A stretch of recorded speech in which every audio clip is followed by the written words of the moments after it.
Welcome to the Riches Era. The National Aeronautics and Space Administration (NASA) Independent Agency Administration Bill Nelson has said Donald Trump commit to place humans on the moon by 2024 via the Cynthia program was unrealistic. Before we continue, please subscribe and hit the notification bell for more updates. The target is 2025, he told Newsweek.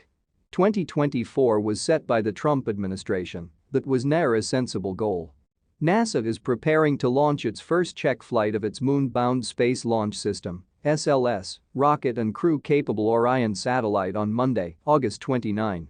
The uncrewed mission, known as Artemis I, will see Orion circle the moon for several days as mission controllers test its capabilities before it speeds back to Earth at around 24,500 miles per hour, shot its protection through its paces.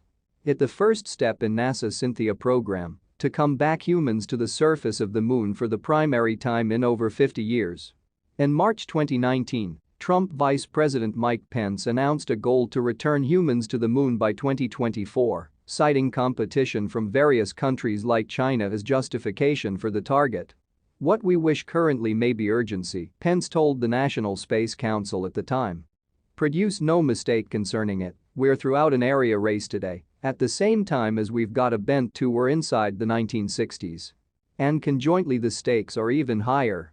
Last December, China became the primary nation to land on the approach side of the moon and discovered their ambition to seize the satellite's strategic standing and become the world preeminent spacefaring nation. Variety of years on, matters hasn't changed. Today, federal agency faces competition not merely from China but from Russia, that announced that it would depart from the International Space Platform (ISS) in new style calendar month this year amid strained international tensions as a result of its invasion of Ukraine. It marks a shift inside the American relationship with Russia in space that alone many years past remained close.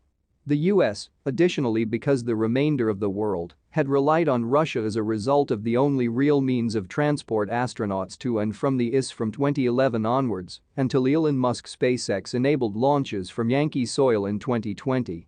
Even before that, Russia and conjointly the US were arguably the two most significant partners within the ISS program.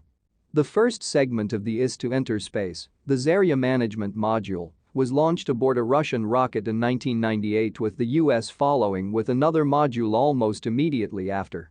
Inside the quarter of a century that followed, Russia and also the US have worked side by side to remain the ISS running. This year, in contrast, has been marked with turgid threats from Russia former space boss Dmitry Rogozin, who suggested the ISS would plummet without Russia facilitate and repeatedly expressed that Russia was developing its own freelance Russian Orbital Service Station (ROS), with construction regular for 2026, though doubt has been so but realistic this is. Meanwhile, Nelson, who was created federal agency administrator in possibly 2021, has acknowledged that competition with China may be a disadvantage for the agency.